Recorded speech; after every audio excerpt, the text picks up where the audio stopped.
Hello दोस्तों, स्वागत है आपका अपना यूट्यूब चैनल MTA JK क्यूज। और आज के इस वीडियो में हम लोग देखने वाले RRB NTPC ALP टेक्नीशियन और ग्रुप डी में पूछे गए reasoning previous year question paper. यदि आप लोग इससे पहले के पार्ट नहीं देखे हैं तो उस पार्ट को जरूर देख लीजिएगा। और यदि आप लोग मेरे चैनल पर पहली बार विजिट करें तो मेरे चैनल को सब्सक्राइब कर लीजिएगा, साथ में बेल आइकन को दबाना ना भूलिएगा। वीडियो को बिना स्किप किए शुरू से लास्ट तक देखिएगा। तो मैं वीडियो को स्टार्ट करता हूँ।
तो इस प्रकार के जब भी क्वेश्चन आपको दिया रहेगा तो सबसे पहले देखना है कि इसमें कितने लाइन दिया हुआ है। तो ये अर्थ वाला एक हो जाएगा, ये अर्थ वाला दो हो जाएगा, फिर उसके बाद ये मैंने टोटल इसमें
तब आप समझ गए होंगे। तो मैं बढ़ता हूँ अगले प्रश्न की ओर।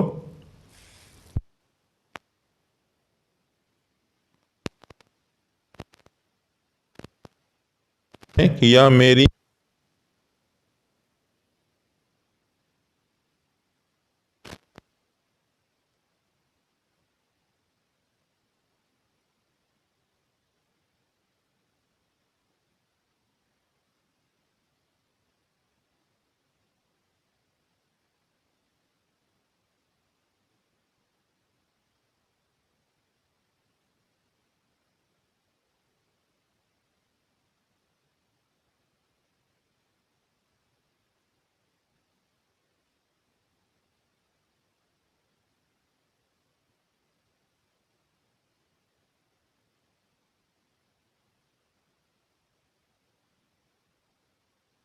एज में है वो आपका बीच में आ जाएगा। ठीक है, इसके नीचे जो आया ये आपका बेटा है, इसके नीचे आएगा तो ये आपका पोता हो जाएगा। ये आपका बेटा है लेकिन इसके लिए पोता हो जाएगा। तो ये जनरेशन पर डिपेंड करता है। ठीक है, तो माधवी एक तस्वीर की ओर इशारा करता है। जैसे ये मान के चलिए कि ये हमारा कौन है, माधवी है, और ये किसकी ओर इशारा कर रहा है, ये एक तस्वीर की ओर यानी ये फिगर की ओर इशारा कर रहा है। अब बोल कौन रहा है, माधवी बोल रहा है, इसकी ओर इशारा करते हुए बोल दिए कि यह मेरी माँ की यानी इसकी माँ, मेरी माँ की एकमात्र बेटी, एकमात्र बेटी यानी यही एकमात्र बेटी हो जाएगा, बेटी का बेटा है यानी फिगर वाला जो है वो इसकी बेटा है। ठीक है, तो पूछ रहा है तस्वीर वाला व्यक्ति माधवी से किस प्रकार संबंधित है। तो ये जो फिगर वाला है ना, फिगर ये इसकी माँ हो जाएगी और ये इसका बेटा हो जाएगा। तो बेटा ऑप्शन नंबर ए इसका राइट आंसर है। तो मैं उम्मीद करता हूँ आप समझ गए होंगे। यदि आप लोगों को मेरा वीडियो अच्छा लग रहा है तो वीडियो को लाइक कीजिए, नए हैं तो चैनल को सब्सक्राइब कर लीजिए। नेक्स्ट क्वेश्चन नंबर 6, निम्नलिखित शब्दों के लिए सबसे उपयुक्त वेन आरेख चुना। जैसे ये टीवी है, ये कैमरा है, ट्रेन है। तो ट्रेन का संबंध ना तो टीवी से है और ना ही कैमरा से है। कैमरा का संबंध ना तो टीवी से, मतलब कि तीनों समझिए तो अलग अलग जात का, इसलिए तीनों का डायग्राम अलग अलग बनेगा। किसी का किसी से कोई संबंध नहीं है, इसलिए डायग्राम तीनों अलग हो जाएगा, जो कि ऑप्शन नंबर सी इसका राइट आंसर है। नेक्स्ट क्वेश्चन नंबर 7, कुछ उत्तक कमजोर है और कुछ कमजोर हड्डियां। तो ये है निष्कर्ष और कथन वाले क्वेश्चन है, जिसको हम वेन डायग्राम के माध्यम से सॉल्व करेंगे। इसके लिए आपको 3 कॉन्सेप्ट मालूम होना चाहिए। पहला है सभी। सभी का कॉन्सेप्ट क्या है, इसमें सभी फिगर जो होते हैं एक छोटा सा सर्किल बड़े सर्किल के अंदर आ जाएगा। ठीक है, अब मैं आपको दूसरा कॉन्सेप्ट बताने वाला हूं, कोई नहीं। कोई नहीं में फिगर कैसे बनेगा, तो इसमें सभी सर्किल जो है वो अलग अलग बनेगा, कोई भी सर्किल एक दूसरे को टच नहीं करेगा। अब आपका तीसरा कॉन्सेप्ट है कुछ कुछ।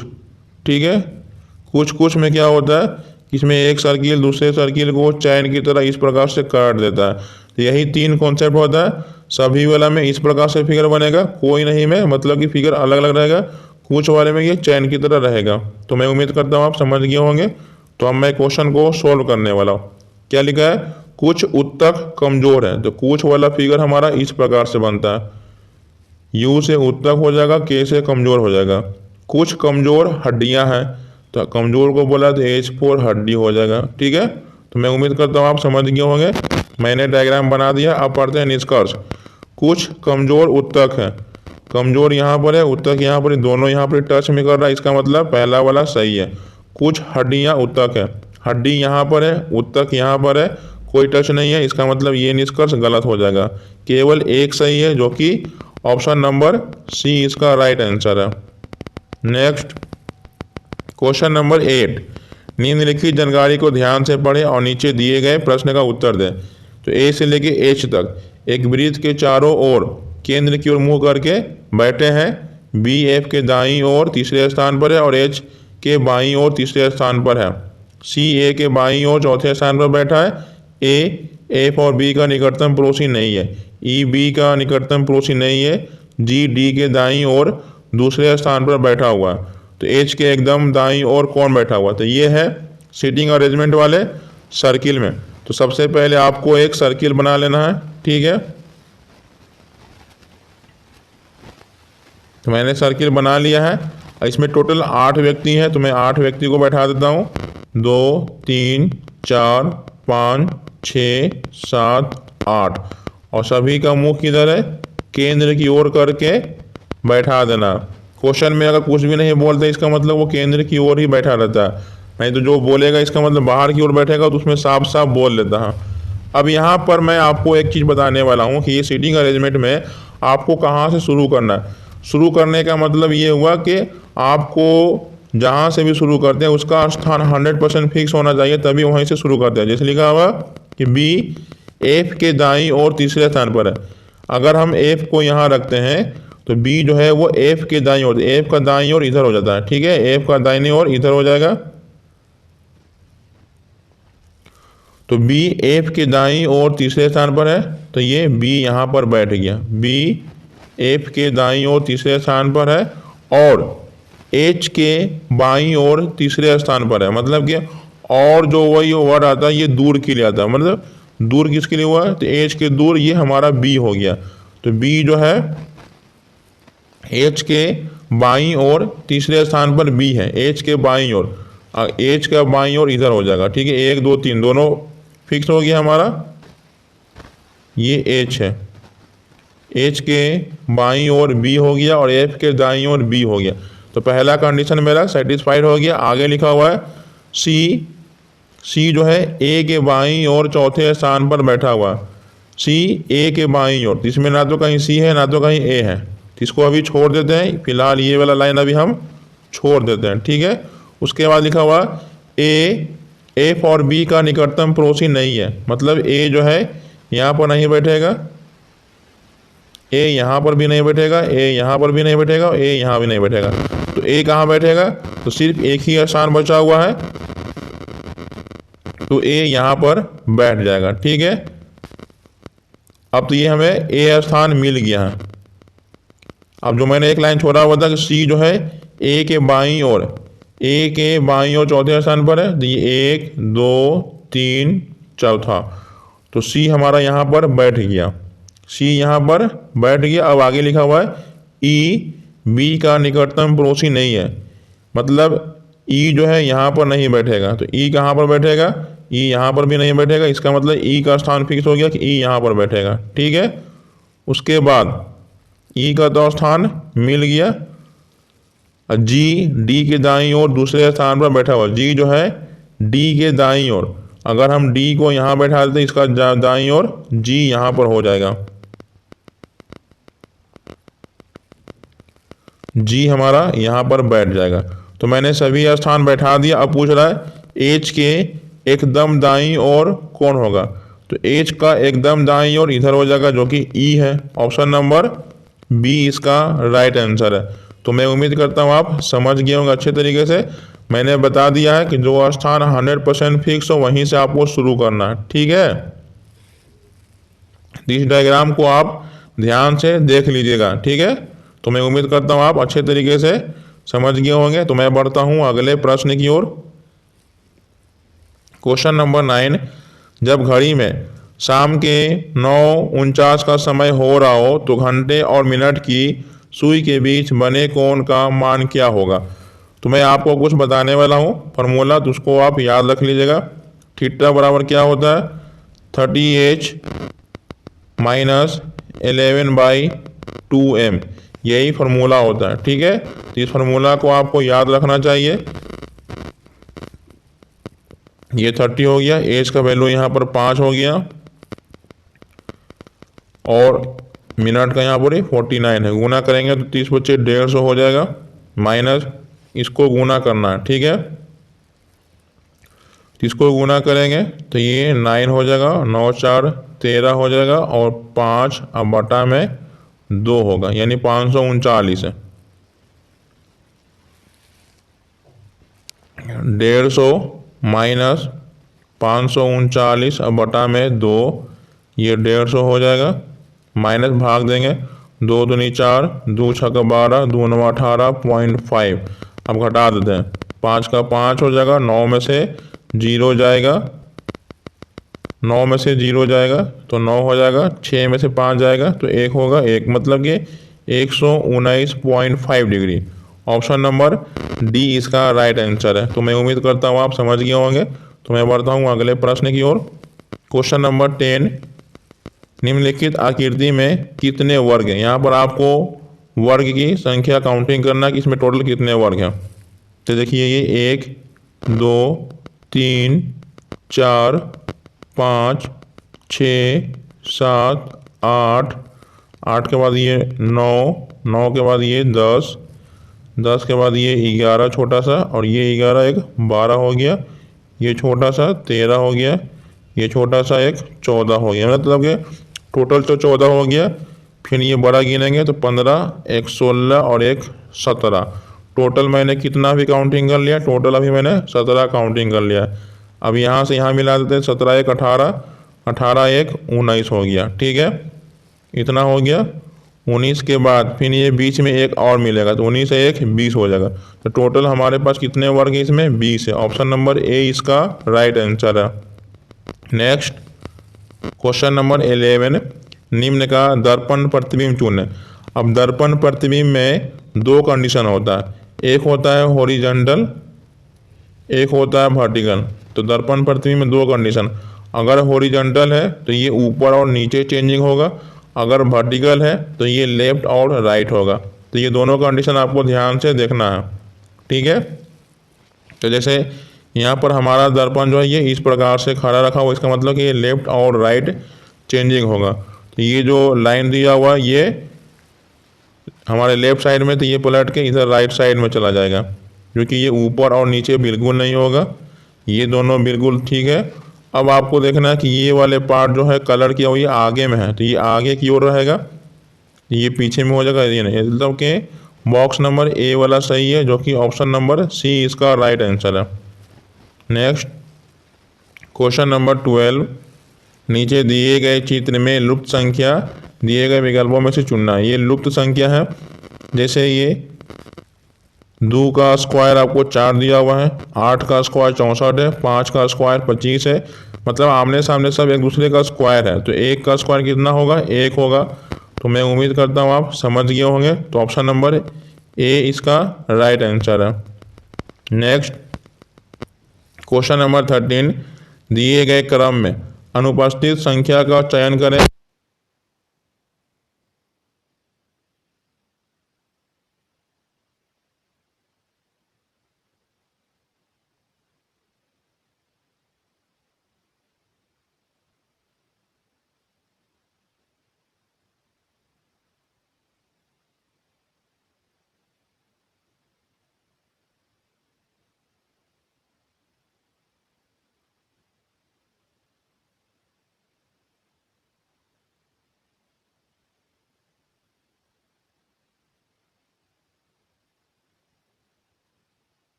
ठीक है। मैं